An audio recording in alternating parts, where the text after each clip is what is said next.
Hello friends, ಎಲ್ರಿಗೂ ನಮಸ್ಕಾರ. ಇವತ್ತಿನ ವಿಡಿಯೋದಲ್ಲಿ ಡ್ರೈ ಫ್ರೂಟ್ಸ್ ಮೋದಕ ಮಾಡೋದು ಹೇಗೆ ಅಂತ ನೋಡೋಣ. ಇದನ್ನ ಗಣೇಶನ ಹಬ್ಬಕ್ಕೆ ಕೂಡ ಮಾಡ್ಕೊಳ್ಬೋದು, ಹಾಗೆ ಮಕ್ಕಳು ತಿನ್ನೋದಕ್ಕೆ ಕೂಡ ಮಾಡ್ಕೊಳ್ಬೋದು, ಅಥವಾ ಯಾವ್ದನ್ನ ಕಳ್ಸದ ಕಾಯಿ ಇದೆ ಅಂದಾಗ ಅದರಲ್ಲಿ ಕೂಡ ಉಪಯೋಗಿಸ್ಕೊಂಡು ಮಾಡ್ಕೊಳ್ಬೋದು. ಇಲ್ಲಿ ಎಣ್ಣೆಲಿ ಕರಿ ಅಂತ ಮೋದಕ ತೋರಿಸ್ಕೊಡ್ತಾ ಇದ್ದೀನಿ. ಆಬೇಲ್ ಕೂಡ ಬೇಯಿಸ್ಕೊಳ್ಬೋದು. ತುಂಬಾ ವೆರೈಟಿನಲ್ಲಿ ಮೋದಕ ಮಾಡಬಹುದು. ಇವತ್ತು ನಾನು ತೋರಿಸ್ಕೊಡ್ತಾ ಇರೋಂಥದ್ದು ಫ್ರೈ ಮಾಡೋಂಥದ್ದು. ನೋಡೋಣ. ಡ್ರೈ ಫ್ರೂಟ್ಸ್ ಎಲ್ಲ ಉಪಯೋಗಿಸಿ ಮಾಡ್ತಾ ಇದ್ದೀನಿ. ತುಂಬಾ ರುಚಿಯಾಗಿರುತ್ತೆ. ಮಕ್ಕಳು ತಿನ್ನೋದಕ್ಕೆ ಕೂಡ ಮಾಡ್ಕೊಳ್ಬೋದು. ಇದನ್ನ ಹೆಲ್ದಿ ಫುಡ್ ಕೂಡ ಇದು. ಮತ್ತೆ ಡ್ರೈ ಫ್ರೂಟ್ಸ್ ಎಲ್ಲ ಇರೋದ್ರಿಂದ ಮಕ್ಕಳು ತಿನ್ನೋದಕ್ಕೆ ಒಳ್ಳೆ ರುಚಿಯಾಗಿರುತ್ತೆ. ನೀವು ದೇವರಿಗೆ ನೈವೇದ್ಯಕ್ಕೆ ಕೂಡ ಮಾಡಬಹುದು. ಏನೇನು ಬೇಕು ನೋಡೋಣ. ಒಳಗಡೆ ಸ್ಟಫಿಂಗ್ ಏನ್ ಬೇಕು ಫಸ್ಟ್ ಅದನ್ನ ಹೇಳ್ಕೊಡ್ತೀನಿ. ನಾನಿಲ್ಲಿ 1 ಕಪ್ ಅಷ್ಟು ತೆಂಗಿನಕಾಯಿ ತುರಿ ತಗೊಂಡಿದ್ದೀನಿ. ಹಸಿ ತೆಂಗಿನಕಾಯಿ ತುರಿ. ನೀವು ಕೊಬ್ಬರಿ ಕೂಡ ಉಪಯೋಗಿಸ್ಕೋಬಹುದು. ಇದರಲ್ಲಿ ಈ ಒಳಗಡೆ ತುಂಬುವಂತ ಹೂರ್ಣ ಏನಿದೆ ಅದನ್ನ ತುಂಬಾ ವೆರೈಟಿನಲ್ಲಿ ಮಾಡ್ಕೊಳ್ಬಹುದು. ಈಗ ನಾನು ಹಸಿ ತೆಂಗಿನಕಾಯಿ ಉಪಯೋಗಿಸ್ಕೊಂಡು ಮಾಡೋಂಥದ್ದು ಹೇಳ್ಕೊಡ್ತಾ ಇದ್ದೀನಿ. ಹಸಿ ತೆಂಗಿನಕಾಯಿ ತುರಿ 1 ಕಪ್, 3/4 ಕಪ್ ಅಷ್ಟು ಬೆಲ್ಲ ತಗೊಳ್ತಾ ಇದ್ದೀನಿ. ಯಾಕೆಂದ್ರೆ ಡ್ರೈ ಫ್ರೂಟ್ಸ್ ಎಲ್ಲ ಹಾಕೋದ್ರಿಂದ ಸ್ವೀಟ್ ತುಂಬಾ ಕಮ್ಮಿ ಆದ್ರೆ ಚೆನ್ನಾಗಿರಲ್ಲ. ಹಾಗಾಗಿ 1 ಕಪ್ ಕೋಕೋನಟ್ಗೆ 1/4 ಕಪ್ ಅಷ್ಟು ಬೆಲ್ಲ ಬೇಕಾಗುತ್ತೆ. ಡ್ರೈ ಫ್ರೂಟ್ಸ್ ಅಲ್ಲಿ ನಾನು ಖರ್ಜೂರ ಕೂಡ ನೀವು ಹಾಕೊಳ್ಬಹುದು, ಚೆನ್ನಾಗಿರುತ್ತೆ. ಸ್ವಲ್ಪ ಗೋಡಂಬಿ, ದ್ರಾಕ್ಷಿ, ಬಾದಾಮಿ ತಗೊಂಡಿದ್ದೀನಿ. ಒಂದು ಅರ್ಧ ಸ್ಪೂನ್ ಅಷ್ಟು ಗಸಗಸೆ, 1 ಸ್ಪೂನ್ ಅಷ್ಟು ಕಪ್ಪು ಎಳ್ಳು ತಗೊಂಡಿದ್ದೀನಿ. ನೀವು ಬಿಳಿ ಎಳ್ಳು ಕೂಡ ಉಪಯೋಗಿಸ್ಕೊಳ್ಬಹುದು. ಏಲಕ್ಕಿ ಪುಡಿ ಇರೋದ್ರಿಂದ ನಾನು ಪುಡಿ ಉಪಯೋಗಿಸ್ತಾ ಇದ್ದೀನಿ. ನೀವು ಏಲಕ್ಕಿ ಆದ್ರೆ 1-2 ಏಲಕ್ಕಿ ಉಪಯೋಗಿಸ್ಕೊಳ್ಳಿ. ಈ ಪ್ಲೇಟ್ ಅಲ್ಲಿ ಇರೋಂಥದನ್ನ ಡ್ರೈ ರೋಸ್ಟ್ ಮಾಡ್ಕೋಬೇಕು. ಏಲಕ್ಕಿ ಪುಡಿ ಬಿಟ್ಬಿಟ್ಟು ಇದನ್ನೆಲ್ಲ ಡ್ರೈ ರೋಸ್ಟ್ ಮಾಡ್ಕೋಬೇಕಾಗತ್ತೆ. ಡ್ರೈ ರೋಸ್ಟ್ ಮಾಡ್ಕೊಂಡು ಈ ಕನಕ ಏನಿರುತ್ತೆ ಹೂರ್ಣ, ಈ ಹೂರ್ಣಕ್ಕೆ ಮಿಕ್ಸ್ ಮಾಡ್ಕೋಬೇಕಾಗತ್ತೆ. ಇದು ಹಿಟ್ಟು ಕಲಸೋದಕ್ಕೆ ಇಲ್ಲಿ ಚಿರೋಟಿ ರವೆ ತಗೊಂಡಿದ್ದೀನಿ 1 ಕಪ್ ಅಷ್ಟು. ಸಣ್ಣ ರವೆ ಇದು, ಬಾಂಬೆ ರವೆ ಅಲ್ಲ, ಚಿರೋಟಿ ರವೆ ಇದು 1 ಕಪ್ ತಗೊಂಡಿದ್ದೀನಿ. ಸ್ಪೂನ್ ಲೆಕ್ಕದಲ್ಲಿ ಆದ್ರೆ ನಿಮಗೆ 6 ಸ್ಪೂನ್ ಅಷ್ಟು ಚಿರೋಟಿ ರವೆ ಇದೆ, 3 ಸ್ಪೂನ್ ಅಷ್ಟು ಮೈದಾ ಇದೆ, ಅರ್ಧಕ್ಕರ್ಧ ತಗೊಂಡಿದ್ದೀನಿ. ಸ್ವಲ್ಪ ರುಚಿಗೆ ತಕ್ಕಷ್ಟು ಸ್ವಲ್ಪ ಉಪ್ಪು ತಗೊಂಡಿದ್ದೀನಿ. ರುಚಿಗೆ ತಕ್ಕಷ್ಟಲ್ಲ, ಸಾರಿ, ಸ್ವಲ್ಪ 1-2 ಪಿಂಚ್ ಅಷ್ಟು ಉಪ್ಪು ತಗೊಂಡಿದ್ದೀನಿ. ಸ್ವಲ್ಪ ತುಪ್ಪ ಬೇಕಾಗುತ್ತೆ ಬಿಸಿ ಮಾಡಿ ಹಾಕೊಳ್ಳೋದಕ್ಕೋಸ್ಕರ. ತುಪ್ಪ ಇಲ್ಲ ಅನ್ನೋದ್ರೆ ನೀವು ಎಣ್ಣೆ ಕೂಡ ಬಿಸಿ ಮಾಡಿ ಹಾಕೊಳ್ಬಹುದು.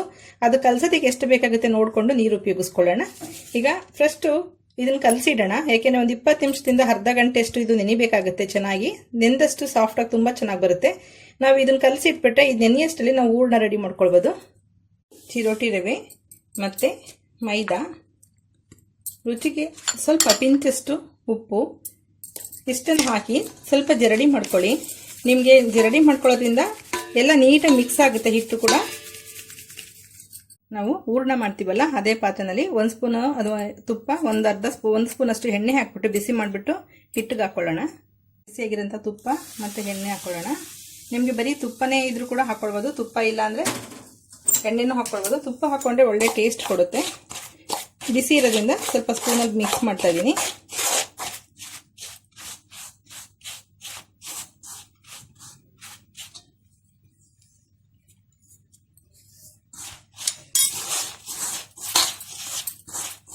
ನೋಡಿ, ಎಲ್ಲ ಹಿಟ್ಟಿಗೂ ಮಿಕ್ಸ್ ಆಗೋ ಥರ ಈ ಥರ ಮಾಡ್ಕೊಳ್ಳಿ.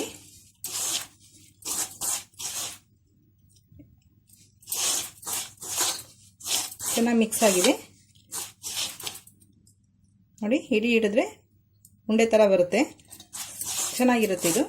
ಇದಕ್ಕೆ ನೀರು ಹಾಕ್ಕೊಂಡು ಚಪಾತಿ ಹಿಟ್ಟಿಗಿಂತ ಸ್ವಲ್ಪ ಗಟ್ಟಿಯಾಗಿ ಕಲಿಸ್ಕೋಬೇಕಾಗುತ್ತೆ. ಬರೀ ಮೈದಾ ಆದ್ರೆ ನಾವು ರವೆ ಜಾಸ್ತಿ ಪ್ರಮಾಣದಲ್ಲಿ ಉಪಯೋಗಿಸೋದ್ರಿಂದ ಸ್ವಲ್ಪ ಚಪಾತಿ ಹಿಟ್ಟನ್ನು ಹದ್ದಲ್ಲೇ ಕಲಿಸ್ಕೊಳ್ಳಿ. ಸ್ವಲ್ಪ ಇದು ಹಳ್ಳುತ್ತೆ, ಸ್ವಲ್ಪ ನೀರು ಜಾಸ್ತಿ ತಗೊಳುತ್ತೆ. ನಿಮ್ಗೆ ತುಂಬಾ ತೆಳ್ಳ ಅನ್ಸಿದ್ರೆ ಮೈದಾ ಹಿಟ್ಟನ್ನ ಇನ್ನು ಸ್ವಲ್ಪ ಕೂಡ ಮಿಕ್ಸ್ ಮಾಡ್ಕೊಳ್ಬಹುದು ನೀವು.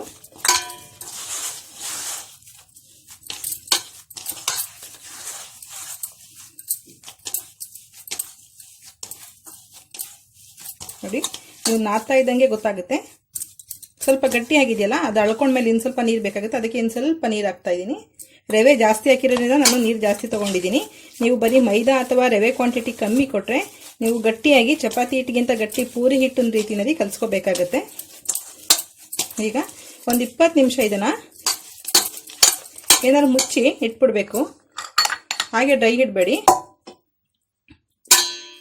ಈಗ ಹೂರ್ಣ ರೆಡಿ ಮಾಡ್ಕೊಳ್ಳೋಣ.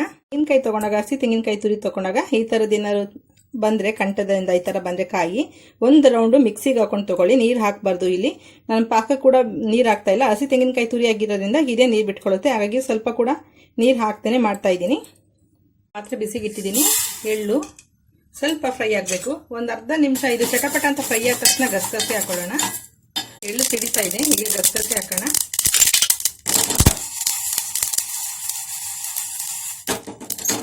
ಅದ್ರ ಜೊತೆಗೆ ಡ್ರೈ ಫ್ರೂಟ್ಸ್ ಹಾಕೋಣ. ದ್ರಾಕ್ಷಿ ಮತ್ತೆ ಬಾದಾಮಿ ಗೋಡಂಬಿ ಪುಡಿ ಮಾಡಿ ಇಟ್ಕೊಂಡಿದ್ದೀನಿ.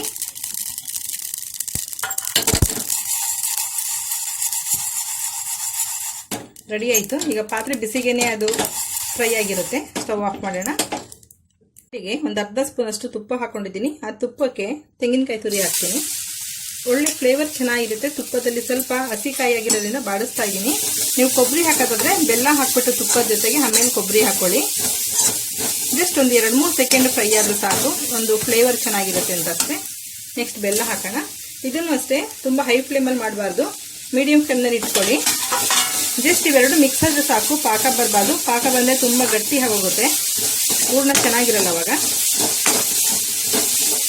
ಜಸ್ಟ್ ಸಿಮ್ ಮಾಡ್ಕೊಂಡಿದ್ದೀನಿ ಸ್ಟವ್ನ, ಇವೆರಡು ಮಿಕ್ಸ್ ಆಗಲಿ. ಸಿಮ್ನಲ್ಲಿ ನಾನು ಒಂದು ನಿಮಿಷದಷ್ಟೇ ಫ್ರೈ ಮಾಡಿದ್ದೀನಿ, ಸಾಕು ಅಷ್ಟೇ. ತುಂಬ ಆದರೆ ನಿಮಗೆ ಬರ್ಫಿ ಥರ ಆಗಿಬಿಡುತ್ತೆ, ಕೋಕೋನಟ್ ಬರ್ಫಿ ಥರ. ಈಗ ಫ್ರೈ ಮಾಡಿದ್ವಲ್ಲ ಅದನ್ನು ಹಾಕ್ಬಿಟ್ಟು ಜಸ್ಟ್ ಮಿಕ್ಸ್ ಮಾಡಿಬಿಟ್ಟು ಸ್ಟವ್ ಆಫ್ ಮಾಡೋಣ. ಇದು ತಣ್ಣಗಾಗೋದಕ್ಕೆ ಬಿಡೋಣ. ಇದು ಪೂರ್ತಿ ತಣ್ಣಗಾದ್ಮೇಲೆ ನಾವು ಮೋದಕ ರೆಡಿ ಮಾಡ್ಕೋಬೇಕಾಗತ್ತೆ. ಸ್ಟವ್ ಆಫ್ ಮಾಡಿದ್ದೀನಿ. ಏಲಕ್ಕಿ ಪುಡಿ ಹಾಕ್ತಾ ಇದ್ದೀನಿ. ನಾವು ಫ್ರೈ ಮಾಡಿದ್ವಲ್ಲ ಕೋಕೋನಟ್ದು ಎಲ್ಲ ತಣ್ಣಗಾಗಿದೆ. ಒಂದು ಬೌಲ್ಗೆ ಹಾಕಿಟ್ಕೊಂಡಿದ್ದೀನಿ. ಒಂದು ಸ್ಪೂನ್ ಹಾಕಿಟ್ಕೊಳ್ಳಿ. ಕಲಸಿಟ್ಟಿರೋಂಥದ್ದು 20 ನಿಮಿಷದಿಂದ ಒಂದು ಅರ್ಧ ಗಂಟೆ ಬಿಡಿ, ತುಂಬ ಚೆನ್ನಾಗಿರುತ್ತೆ. ನೋಡಿ ಎಷ್ಟು ಸಾಫ್ಟಾಗಿ ಎಷ್ಟು ಚೆನ್ನಾಗಾಗಿದೆ. ನಾದೋದಕ್ಕೂ ತುಂಬ ಈಸಿ ಆಗುತ್ತೆ. ನಿಮಗೆ ನಾದಕ್ಕಾಗಲ್ಲ, ಕಷ್ಟ ಆಗುತ್ತೆ ಅಂತಂದರೆ ಈ ಥರ ಮಾಡಿಬಿಟ್ಟು ಫೋಲ್ಡ್ ಮಾಡಿ ಈ ಥರ ಮಾಡಿದ್ರು ಕೂಡ ತುಂಬ ಚೆನ್ನಾಗಿ ಸಾಫ್ಟ್ ಆಗುತ್ತೆ. ಈಗ ನಿಮಗೆ ಯಾವ ಸೈಜಲ್ಲಿ ಬೇಕು, ತುಂಬ ಸಣ್ಣದು ಮಾಡ್ತೀರಾ ದಪ್ಪದು ಮಾಡ್ತೀರಾ ನೋಡಿಕೊಂಡು ಉಂಡೆಗಳು ಮಾಡ್ಕೊಳ್ಳಿ. ಇದು ಒಂದು ಅರ್ಧ ಗಂಟೆ ಅದು ನೆನೆಬೇಕು. ತುಂಬ ಚೆನ್ನಾಗಿರುತ್ತೆ, ನೆಂದರೆ ಮಾತ್ರ ತುಂಬ ಸಾಫ್ಟಾಗಿ ಬರುತ್ತೆ. ತಿನ್ಬೇಕಾದ್ರೂ ಕೂಡ ತುಂಬ ಎಳಿಬೇಕಂತಿಲ್ಲ, ಅಂದರೆ ತುಂಬ ರಬ್ಬರ್ ಥರ ಆಗಲ್ಲ, ತುಂಬ ಚೆನ್ನಾಗಾಗುತ್ತೆ. ಈ ಥರ ಮಾಡಿಕೊಂಡು ಪೂರಿ ರೀತಿಯಲ್ಲಿ ಲಟ್ಟಿಸ್ಕೋಬೇಕಾಗತ್ತೆ. ಲಟ್ಟಿಸ್ಕೊಳ್ಳೋದಕ್ಕೆ ಸ್ವಲ್ಪ ಮೈದಾ ಹಿಟ್ಟು ತಗೊಂಡಿದ್ದೀನಿ. ನೀವು ಅಕ್ಕಿ ಹಿಟ್ಟು ಬೇಕಾದ್ರೂ ಕೂಡ ಉಪಯೋಗಿಸ್ಕೋಬೋದು, ಅಥವಾ ಗೋಧಿ ಹಿಟ್ಟು ಬೇಕಾದ್ರೂ ಉಪಯೋಗಿಸ್ಕೊಳ್ಬೋದು. ಈ ಹಿಟ್ಟು ಮೈದಾ ಬದಲು ನಿಮ್ಗೆ ಮೈದಾ ಅಷ್ಟು ಎಲ್ದಿ ಎಲ್ಲ ಅನ್ನೋದಾದರೆ ಗೋಧಿ ಹಿಟ್ಟಲ್ಲಿ ಕೂಡ ಮಾಡ್ಕೊಳ್ಬೋದು, ಅದು ಚೆನ್ನಾಗಿರುತ್ತೆ. ಅಥವಾ ನೀವು ಎಣ್ಣೆ ಹಾಕ್ಕೊಂಡೇ ಕೂಡ ಲಟ್ಟಿಸ್ಕೊಳ್ಬೋದು.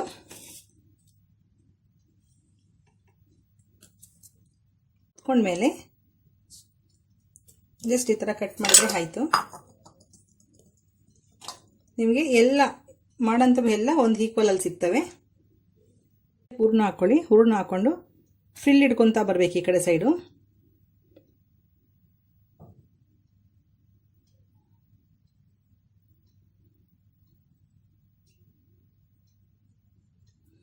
ಜಸ್ಟ್ ಕೈ ಮೇಲೆ ಈ ಥರ ಮಾಡಿಕೊಂಡು, ಬೆಳ್ಳುಳ್ಳಿ ಗೆಡ್ಡೆ ಇರುತ್ತಲ್ಲ ಆ ಥರ ಮಾಡ್ಕೋಬೇಕು ನೀವು.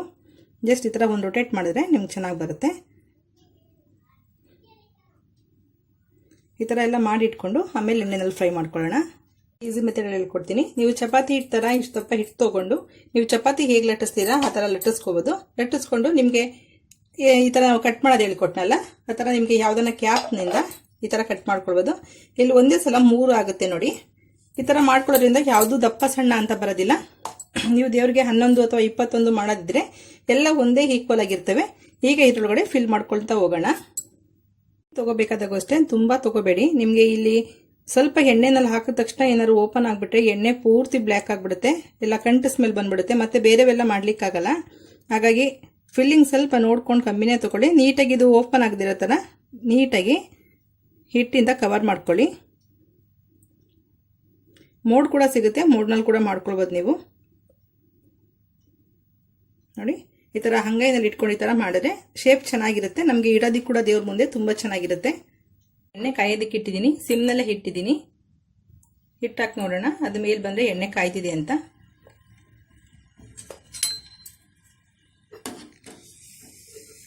ಈಗ ಒಂದೊಂದನ್ನೇ ನಿಧಾನಕ್ಕೆ ಬಿಡಬೇಕು.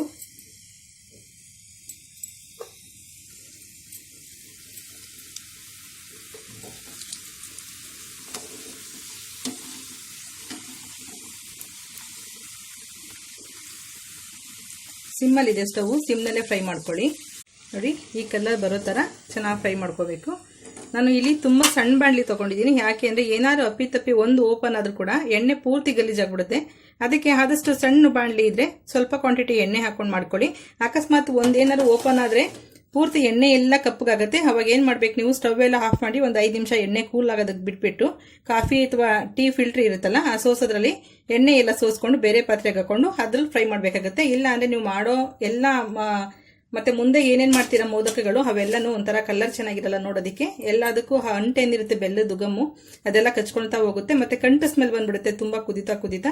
ಆ ಥರ ಏನಾದ್ರು ಎಣ್ಣೆ ಗಲೀಜಾದರೆ ಎಣ್ಣೆ ಸ್ವಲ್ಪ ತಣ್ಣಗಾದ್ಮೇಲೆ ಆದಷ್ಟು ಸ್ವಲ್ಪ ಹುಷಾರಾಗಿ ತಣ್ಣಗಾದ್ಮೇಲೆ ಅದನ್ನ ಬೇರೆ ಪಾತ್ರೆಗೆ ಶಿಫ್ಟ್ ಮಾಡ್ಕೊಳ್ಳಿ, ಸೋಸ್ಕೊಂಡು ಆ ಎಣ್ಣೆ ಉಪಯೋಗಿಸ್ಕೋಬಹುದು. ಮತ್ತೆ ನೀವು ಮೋದಕ ಮಾಡಾದ್ಮೇಲೆ ಅದೇ ಹಿಟ್ಟು ಅದೇ ಹೂರ್ಣದಿಂದ ಇನ್ನೊಂದು ಗಣೇಶನ್ಗೆ ಇಷ್ಟವಾದಂಥ ಕಡುಬು ಅಥವಾ ಕಡುಬಿನ ಶೇಪ್ನಲ್ಲಿರೋಂಥ ಕರ್ಜಿಕಾಯಿ ಅಂತ ಕೂಡ ಅನ್ಬೋದು, ಕರಿಗಡುಬು ಅಂತ ಕೂಡ ಅಂತಾರೆ. ಅದನ್ನು ಕೂಡ ಮಾಡಬಹುದು. ಸೇಮ್ ಅದೇ ಮೆಜರ್ಮೆಂಟು, ಅದೇ ಹಿಟ್ಟು. ಜಸ್ಟ್ ಈ ಥರ ಫೋಲ್ಡ್ ಮಾಡಿ ಒಂದು ಫೋರ್ಕಿಂದ ಜಸ್ಟ್ ಇಲ್ಲಿ ಶೇಪ್ ಕೊಟ್ಟರೆ ಆಯಿತು.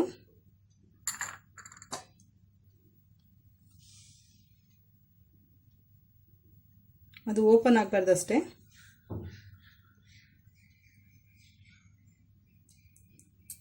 ಇದನ್ನು ಕೂಡ ಎಣ್ಣೆನಲ್ಲಿ ಫ್ರೈ ಮಾಡ್ಕೋಬೇಕು. ನಾವು ತಗೊಂಡಿದ್ದಂಥ ಕ್ವಾಂಟಿಟಿಗೆ 11 ಮೋದಕ 3 ಕರ್ಜಿಕಾಯಿ ಆಗಿದೆ. ನಿಮಗೆ ಇನ್ನೂ ಸಣ್ಣ ಬೇಕಾ ದಪ್ಪ ಬೇಕಾ ನೋಡ್ಕೊಳ್ಳಿ. ನೀವು ಎಷ್ಟು ದಪ್ಪ ತೊಗೊಳ್ತೀರಾ, ಹಿಟ್ಟು ಎಷ್ಟು ಮಾಡ್ಕೊಳ್ತೀರಾ ಅದ್ರ ಮೇಲೆ ಡಿಪೆಂಡ್ ಆಗುತ್ತೆ. ಓಪನ್ ಮಾಡಿ ನೋಡಿದ್ರೆ ಸಾಫ್ಟಾಗಿರುತ್ತೆ, ಒಳಗಡೆ ತುಂಬ ಟೇಸ್ಟಿಯಾಗಿರುತ್ತೆ, ತುಂಬ ಸಾಫ್ಟ್ ಇದೆ. ಹಿಟ್ಟು ಅಷ್ಟೇ ತುಂಬ ದಪ್ಪ ಲಟ್ಟಿಸ್ಕೋಬೇಡಿ. ಕೈನಲ್ಲಿ ಜಸ್ಟ್ ಹಿಂಗೆ ಅಂದ ತಕ್ಷಣ ನೀಟಾಗಿ ಓಪನ್ ಆಗುತ್ತೆ. ತಿನ್ನೋದಕ್ಕೂ ಅಷ್ಟೇ ತುಂಬ ರುಚಿಯಾಗಿರುತ್ತೆ. ನೋಡಿ, ನಮ್ಮನೆ ಗಣಪತಿಗೆ ಮೋದಕ ರೆಡಿ ಮಾಡಿದ್ದೀನಿ. ನೀವು ನಿಮ್ಮ ಮನೇಲಿ ಒಂದ್ಸಲ ಟ್ರೈ ಮಾಡಿ ನೋಡಿ. ಗಣೇಶನ ಹಬ್ಬ ಬರ್ತಾ ಇದೆ. ಓಕೆ ಫ್ರೆಂಡ್ಸ್, ಈ ವಿಡಿಯೋ ಇಷ್ಟ ಆಗಿದೆ ಲೈಕ್ ಮಾಡಿ, ಶೇರ್ ಮಾಡಿ, ಸಬ್ಸ್ಕ್ರೈಬ್ ಮಾಡಿ. ನಿಮ್ಮ ಅಭಿಪ್ರಾಯ ಅನಿಸಿಕೆಗಳನ್ನ ಕಾಮೆಂಟ್ ಬಾಕ್ಸಲ್ಲಿ ಹಾಕಿ. Okay bye, thank you.